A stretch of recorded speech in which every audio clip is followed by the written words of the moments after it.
I'm your host, Melinda Patrick, and I'm thrilled today to have you or to introduce to you a guest that we've actually been trying to connect for a couple months now, and I'm just so thrilled that it's working out today.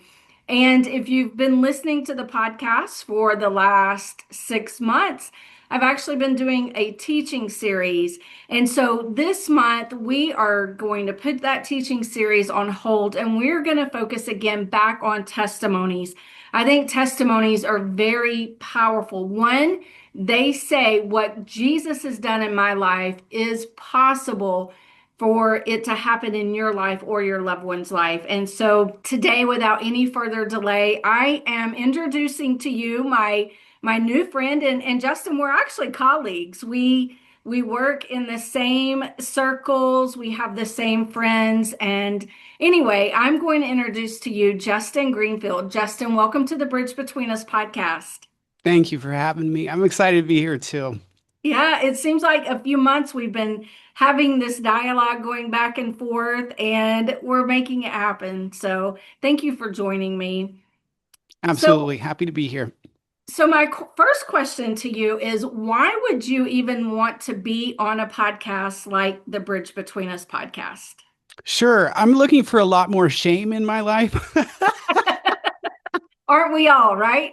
Right. I mean, it's really tough to I always make the joke when I stand up and talk to audiences. I say sharing your testimony when you used to I'm like I start out by saying, it can be difficult to share your testimony. And then I say sharing your testimony when you used to be gay is kind of like going to the dentist for a root canal because you didn't want to share your testimony.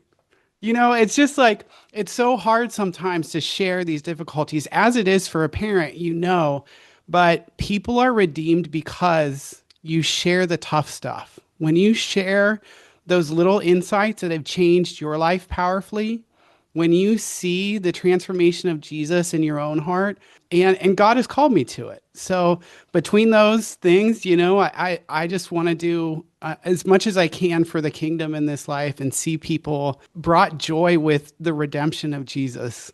He's so good. And I think back about my own story. I don't have a story of coming out of homosexuality, but I have a story as well where God has had to sanctify me and bring transformation to my own life. And there's parts of it that I don't want to share. And that actually is where God gets the glory when we surrender it to Him and That's say, right. you know what? This is no more about me. My story points to Jesus. I think That's right. about John the Baptist early on in the book of John, and he's pointing to his disciples and he points to Jesus and he says, look, the Lamb of God. Amen. And that is what our stories do. They point to Jesus. And so tell us just a bit about your story. Sure. So I came out of a homosexual life. It started developing in my teenage years where I recognized kind of what was going on, finding myself with these attractions, not really sure what to do with them. But all along, I had grown up in a Christian house. So I gave my life to Jesus when I was about 5 years old. My mom wasn't sure if that was something a 5-year-old could do, but we prayed the prayer and she said my behavior radically changed. And so, because of that, she felt like that was the fruit of the Holy Spirit in my life. In the meantime, I had a father who was very distant from the family. It was me, my mom, and my brother. It was kind of the three of us. And my dad, he would travel a lot and he would be gone for months at a time. And I would like beg him to come home.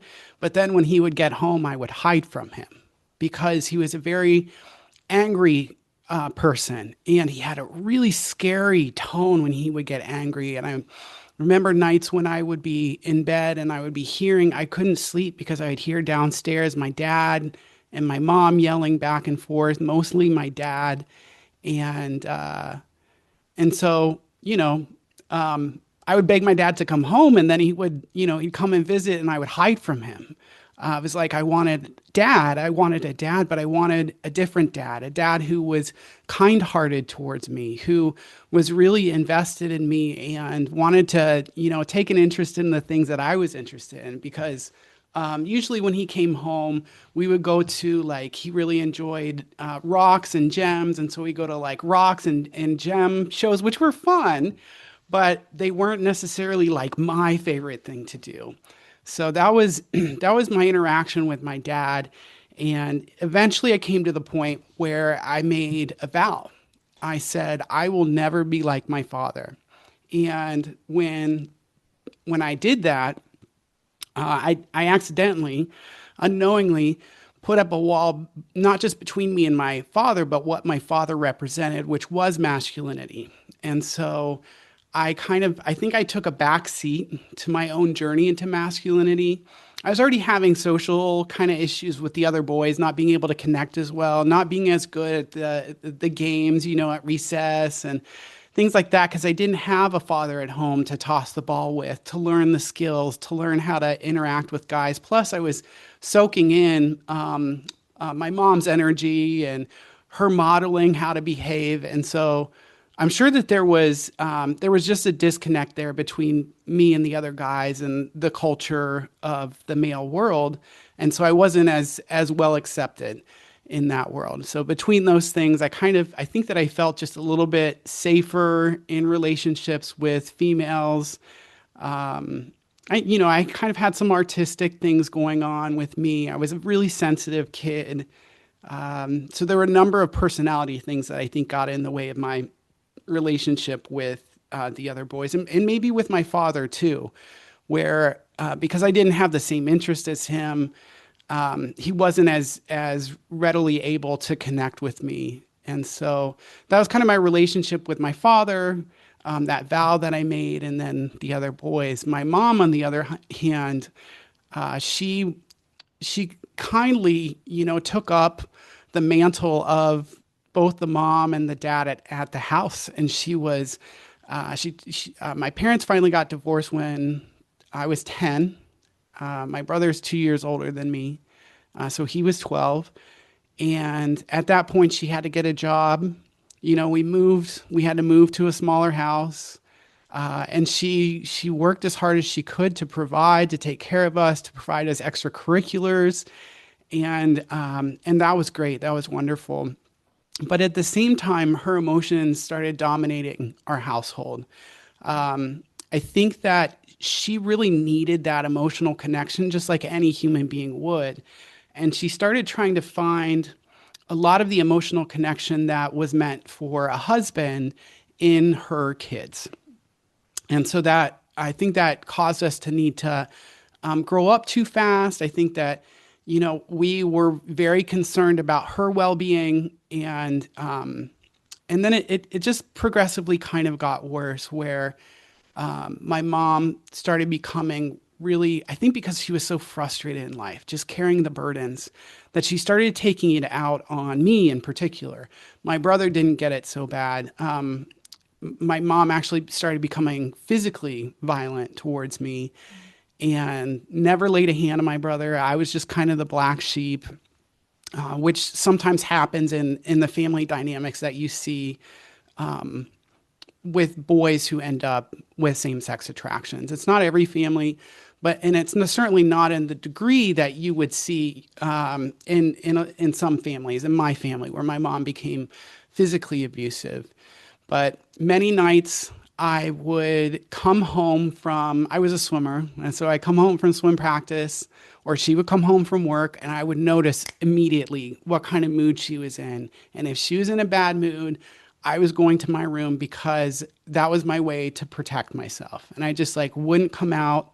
I didn't have a lot of friends, during that time. So probably around fourth grade is when I started noticing that I had same-sex attractions.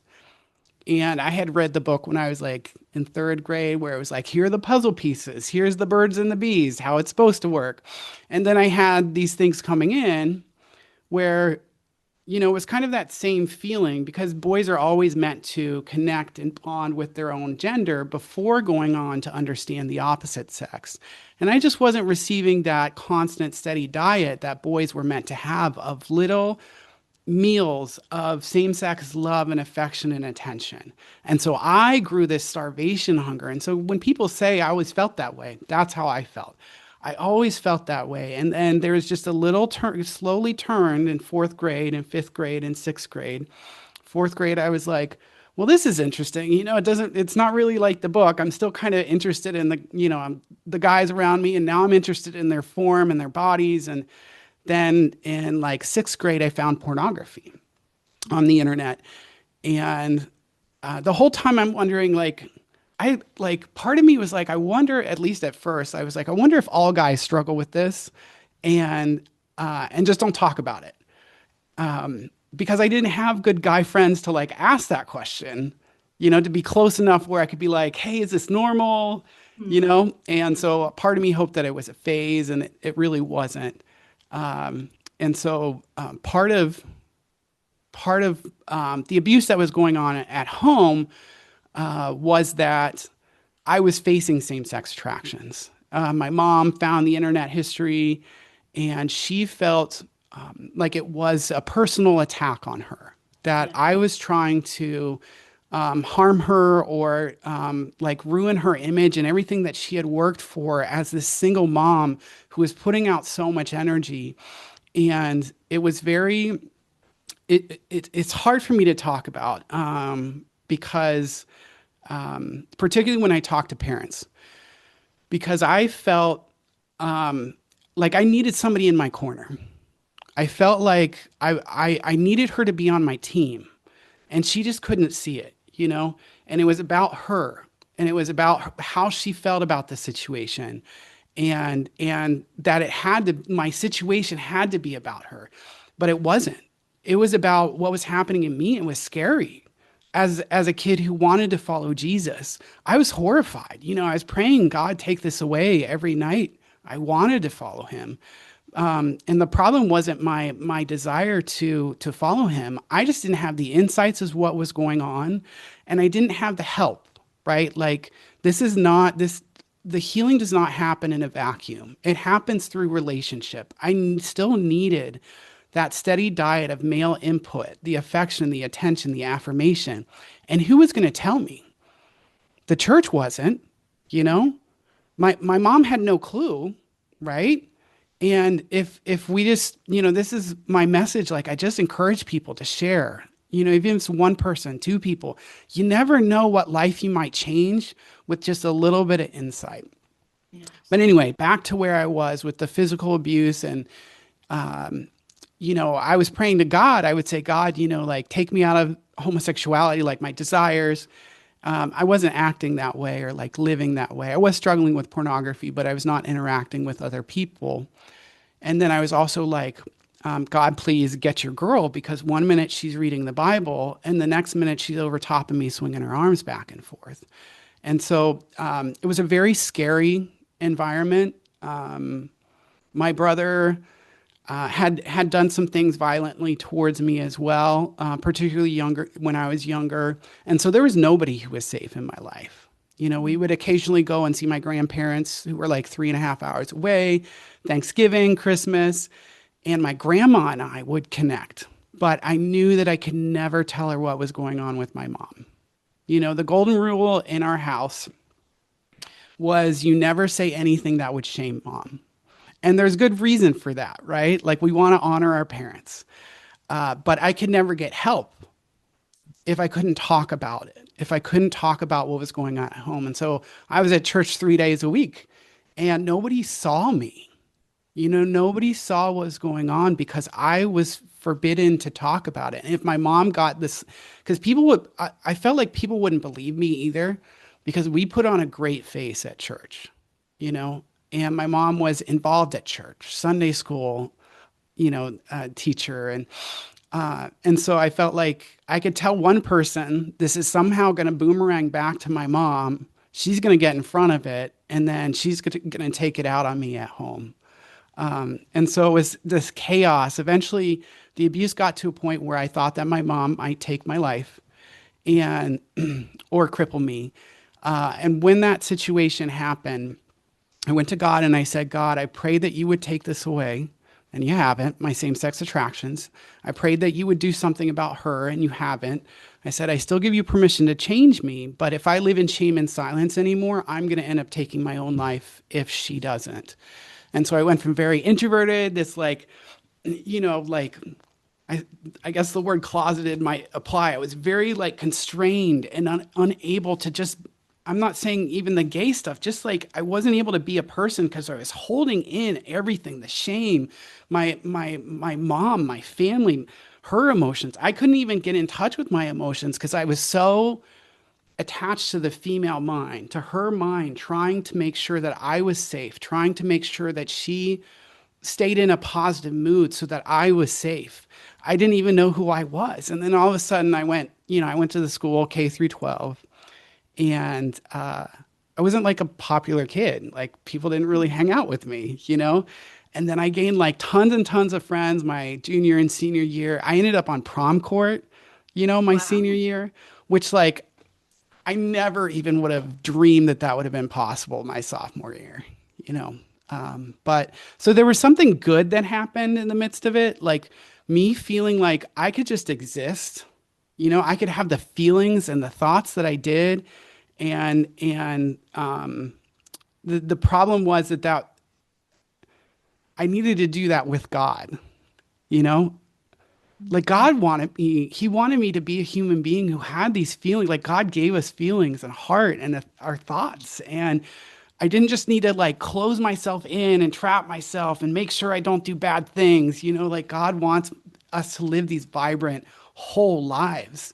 And so that part of me, I feel like God over the years has worked to integrate back into a whole person, who is living in obedience, but is also is able to just, be honest before God. Mm. What was the turning point for you? Because I know you don't identify as gay anymore. So what was the turning point for you? So my whole goal during high school, I worked really hard as a swimmer. I worked really hard in academics to make sure that I got a scholarship. That was my way out of the chaos, right? So I did end up earning a scholarship. I went to college, like, full ride, and my hope was when I showed up, like then I could like go and live my life, right? But the problem was I had already been shaped and formed by my spirit had been by the events of my childhood. I didn't just like walk away from them, like they followed me where I was headed. My Mm. anxiety, my depression, my overwhelming mind and thoughts, and still the grief in my relationship with God and frustration.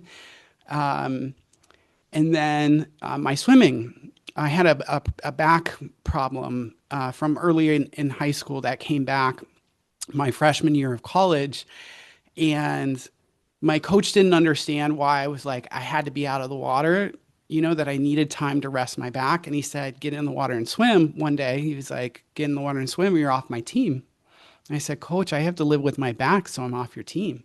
And then all of a sudden, like my identity was gone, right? Like 3 hours a day in the pool, working hard. I was an all-American swimmer. I had really lofty goals with swimming. And and then it was like, okay, you know, who am I? What am I gonna do with life? And so I started drinking. I drank to get drunk.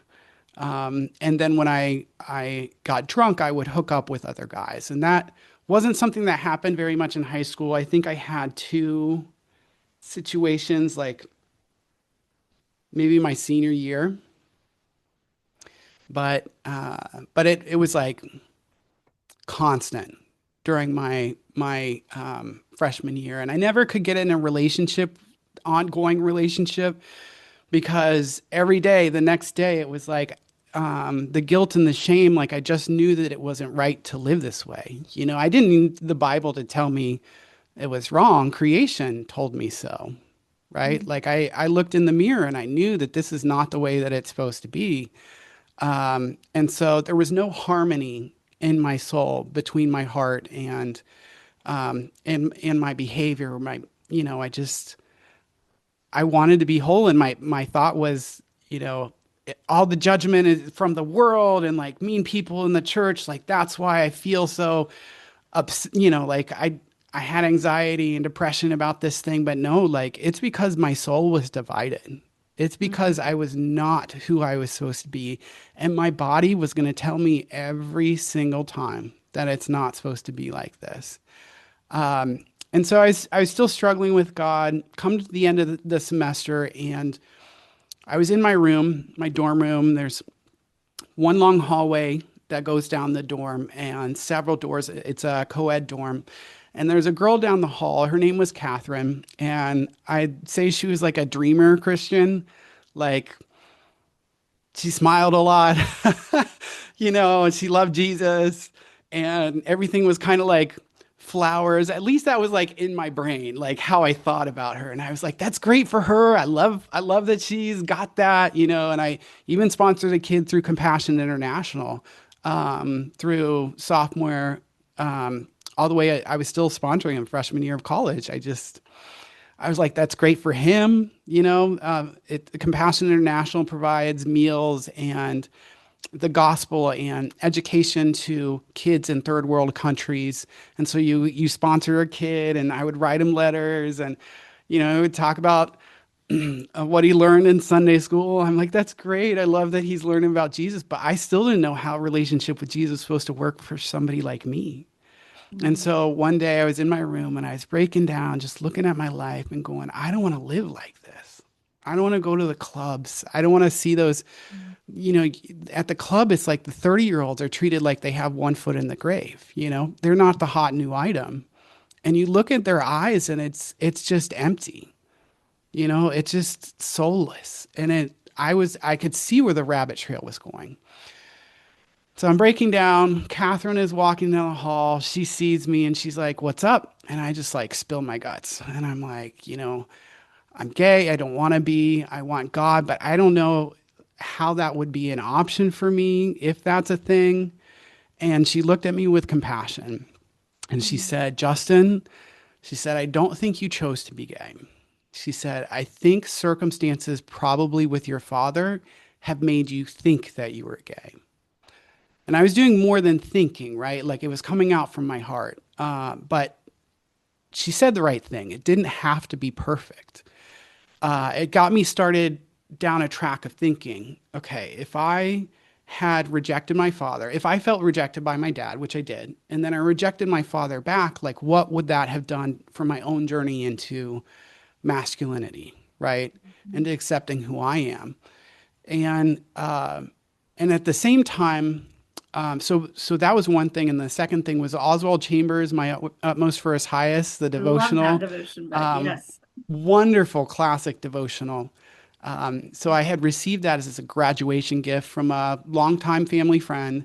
Took it to college, and every once in a while I'd open a page, and I remember one time Oswald was talking about when you give your life to Christ, you've given your whole life to him, right? Like you don't get to have a part of yourself to come back to. It's like if you sell a house, you can't come back and have a room in that house to come back to, right?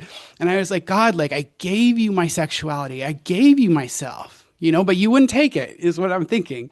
And he's like, yes, like you gave me your sexuality, but you did not give me your father. And I remember distinct times when I would pray as a kid and I would say, God, take this away, take this away. And one thing that came to mind, there were a number of things, because he's like, I don't know about you, but when I pray, I have to be like, I don't always hear God clearly. And I'm like, is that God? Or is Yeah. that like, He usually has to tell me the same thing 3 times, and then I'm like, oh, okay, I got it. right? Yeah. So like we're human, right? But like one of the things that would come to mind of a number of things was when I was a child, God, take this away. He would say, you need to forgive your father. And I thought one had absolutely nothing to do with the other, right? These were worlds apart. And so what I thought was, here's God who either doesn't care about me and he's saying, like, I'm going to take your problems and put them in a box, in a box, in a box. And you just do the good Christian little boy things where you forgive and you're nice and friendly. And I was like, okay, so that's one thing. And I didn't have the idea, like, I didn't have the word God image, but the idea I had where I thought maybe this is like kind of like a voice that like I'm parroting back to myself what I think Sunday school Jesus would say, Hmm. like, dude, like forgiveness. And so I was like, either God actually doesn't care, or he's not caring for, he's actively not caring for it, or like God isn't communicating on this, and he's neglecting to communicate on this, and maybe he's not the God of the Bible. And so, anyways, between Catherine and Oswald Chambers and the wake up call from God saying, "You gave me your sexuality, but you didn't give me your father," he kind of put his finger on my need, number one, to forgive my father. Number two, to stop holding men to low social expectations. All men are pigs. All they want is sex. All these things, right? Like I had a total prejudice towards half the population, which I was one of them, right? How am I going to embrace who I am if I'm prejudiced towards all of them, right? Oh, wow. So God had to start doing a work there. But kind of the two things that happened were the insights, right? Like somebody had to give me the insights. My healing did not start by a miracle. It started by insights, you Mhm. know? I didn't need a literal Damascus Road experience. I didn't need to be healed in a deathbed of AIDS, right? And that's happened. I've seen that happen. Watch Mark Nelson's testimony. It's Absolutely. amazing, Powerful testimony. right? I didn't need that. All I needed were the insights, right? And the insights did the second thing where I realized, oh my goodness, God was always loving me. He actually was communicating with me when I was a kid. And he was like not dealing with the superficial, right? Which Mhm. we're really good about dealing with symptoms, right? But he was like, I'm not here to trim weeds. I'm here to pull this out from the root. You need to forgive your father, Wow. right? And so that was the beginning of my healing experience. There were a number of things that God would bring me into, friendships. He ended up calling me from the school I was at to a little private Christian school, and I was not happy about that at all because I didn't want to deal with Christians. These secular kids, they didn't care if I was gay or not gay. I could have told my buddies, because I had my first group of guy friends ever. I'm like, God, like, don't call me this Christian school. I have my first group of guy friends. Are you supposed to be getting my male love right now? But our whole relationship surrounded alcohol, so that wasn't going to work. But I was like, if I told them like I need hugs and all this stuff, like those guys would have done it, but these Christians are not ready to do that for me. But I did find some people, who were able to do that. There was one guy on campus. I'd pass him on the sidewalk, and he would stop and he would give me the biggest hugs. Mhm. And it would almost make me want to cry, just to like feel connected to another guy in like a safe way, because I didn't have that growing up. Justin, thank you so much for sharing a portion of your testimony with us. I know as a parent myself, testimonies always fan the flame of faith, and there are many parents leaning in today, and that's exactly what they need. There are also those who are strugglers, and they're needing to know, is it possible for me? And what your story tells us is that our God is still a miracle working God. Now, this isn't the end of our conversation. I want us to go a little bit deeper. You talked about root issues. So we're going to stop right here. Let this be part one. And next week, we're going to be digging in a little bit deeper. So, friends, I want you to tune into next week. Justin has a word of encouragement for every parent listening in, and he also shares the importance of root issues. We also discuss how a parent's healing journey and someone who experiences same-sex attraction, how their journeys are very similar as well. So tune in next week for part two. But today, I'm going to encourage you to go to the show notes. We've got some links listed in there, ways that you can connect with Justin. And then, if this podcast, if this testimony has encouraged your heart anyway, would you please share it with someone else?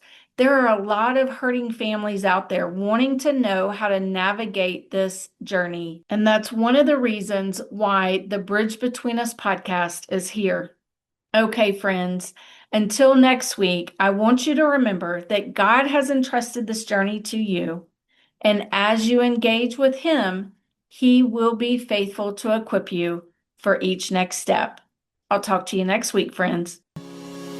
Thanks for listening to this episode of the Bridge Between Us podcast with Melinda Patrick. To find out more, go to melindapatrick.org. Once you're there, you can check out the many resources that Melinda has available. Also, you can book Melinda for your next speaking engagement. Just click on the speaking tab at the top of the page for more information. All of this can be found at melindapatrick.org. Thank you for listening in today. Be sure to join us next time for another episode of The Bridge Between Us with Melinda Patrick.